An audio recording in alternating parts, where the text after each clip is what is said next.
If you remember Ron Weasley getting hit by boulders, blasted by jet streams, and stung by giant bees, He got me with his stingers! then you grew up playing Harry Potter and the Goblet of Fire. Ah, the world of Harry Potter tie-in games. The first 3 games were beloved by fans, and with good reason. There were a number of unique versions released across a bunch of different games consoles, and whilst not every game hit on all cylinders, I'm off to the leaky cauldron for a few butterbeers if you need me.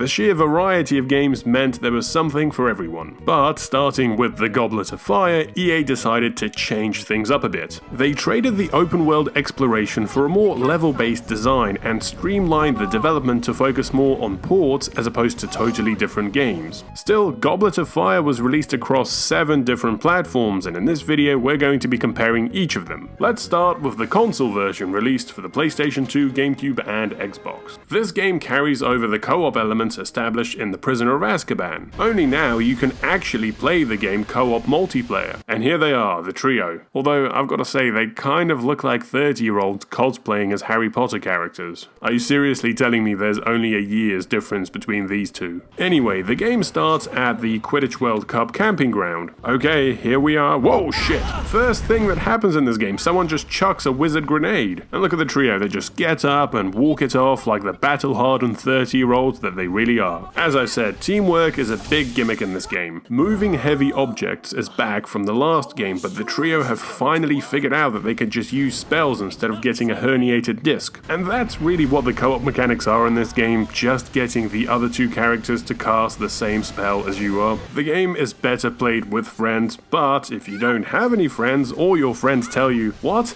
Goblet of Fire for the Gamecube, I'm not playing that," then the CPU will have to step in, and it's not very smart. Well, is someone gonna help me? And look, only after you move the log do these other 2 start helping you. Ron's AI in particular is definitely missing some code.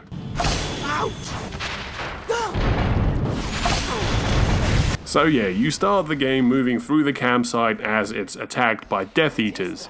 It's the Dark Mark, Harry! Oh no, someone's turned the sky into a low-resolution JPEG. So after the campsite, you move on to Hogwarts, where you do a bunch of Defense Against the Dark Arts levels for Moody. Most of the game consists of you going through these levels, casting spells together to solve puzzles, and unlocking these challenge shields. And unfortunately, you're going to have to replay each level a bunch of times to get enough shields to progress through the game. Think of it this way, they took out all the open world exploration from the first 3 games, kept the dungeons, and made you redo them a bunch of times. Doesn't that sound like fun? A few other elements from Prisoner of Azkaban were carried over into this game. You know, the most annoying ones, like these fire-breathing salamanders, and the other characters shouting tips at you if you stand still for longer than a second. We'll have to use the cauldron. There's also no camera control, so you can't keep track of the AI characters. Every now and then you'll just see their health bar take massive damage and hear them screaming off screen. So, after doing Moody's tasks, Hagrid invites the trio into the Forbidden Forest to show them the dragon for the first Triwizard task. Hagrid then proceeds to accidentally let the dragon loose in the forest because he's too busy macking on that giant lady. Oh god, this dragon. Look, as soon as you finish putting out the fire, he'll just spit out some more. And look at these 2 idiots.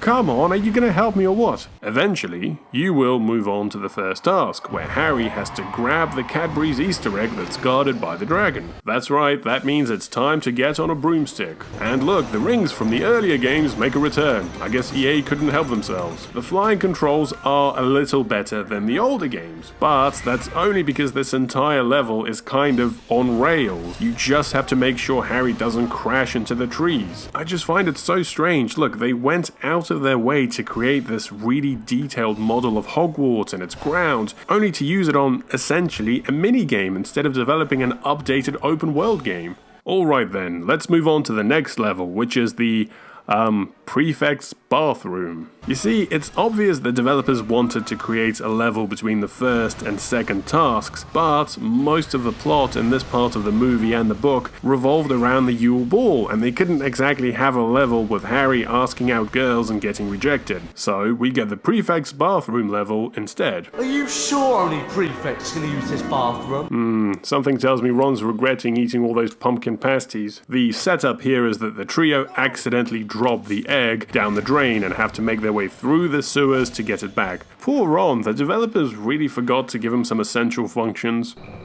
Ow! Ouch! Ow! We then move on to the herbology level to apparently collect some gillyweed that Harry needs for the second task. Guardium Leviosa!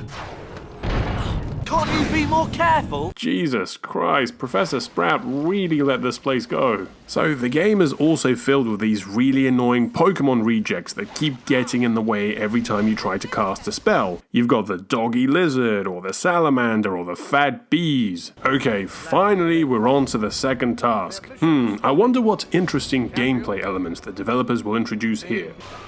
It's the dragon level again, only slower and underwater. Look, it even has the rings. To be fair, Harry can now jinx the mermaids. So yeah, it's got that going for it. With that done, the game moves right on to the third task. That's right, no more filler levels, we go straight to the maze. And this level is literally a maze. Wow, I'm having so much fun. Eventually, the maze does start to close in on Harry, at which point it kind of stops being a maze and becomes another on-rails chase section. And also, it doesn't really matter what direction you run in, just keep running. Harry then has to save Cedric by taking on these giant crabs who shoot fire from their asshole, just like my friend Tom after a night out and a strong Indian.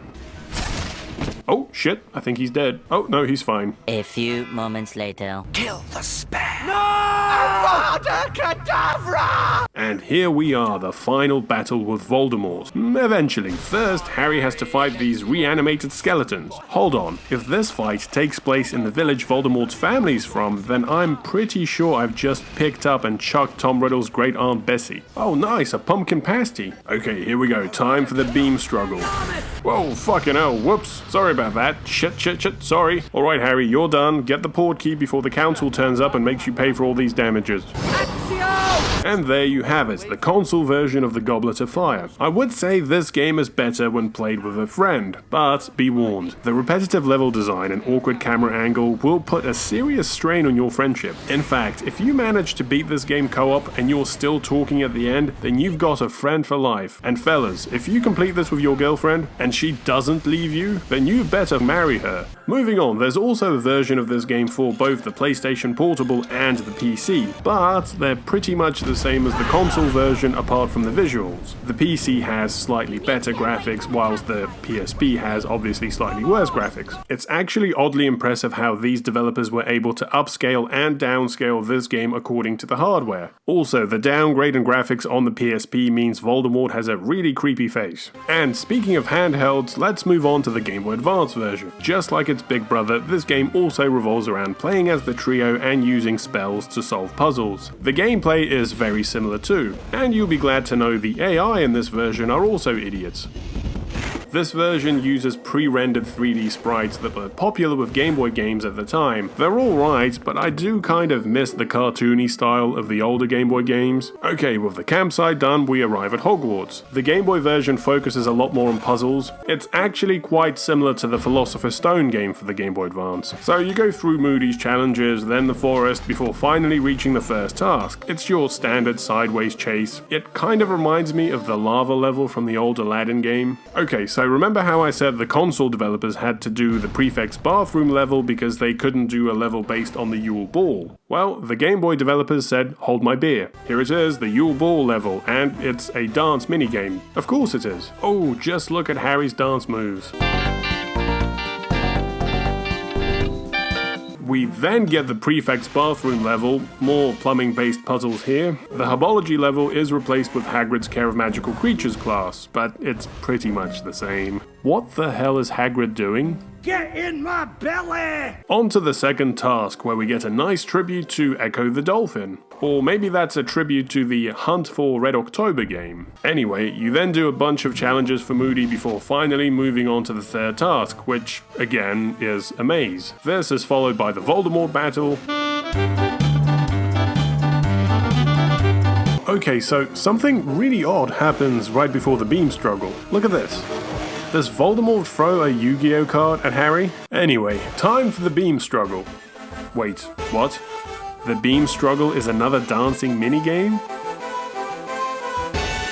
And that's it. Harry wins the dance-off and just runs away. So lastly, we have the Nintendo DS version. The console had just come out that year. So what did EA do with all that new hardware? They just ported the Game Boy Advance game. Yep, it's pretty much the exact same game except for the dialogue, information, and character icons have been moved to the touchscreen. Okay, to be fair, they did add a bunch of mini-games to this version. You know, your standard touchscreen-based DS mini-games. You can squash some chocolate frogs or throw some stuff onto the top screen. They did change the final battle with Voldemort from a dance-off to this mini-game where you have to catch the spells. And also, this version has a Tamagotchi-style mini-game where you raise the Niffler. That's right, remember the cute little creature from Fantastic Beasts? Well, here it is.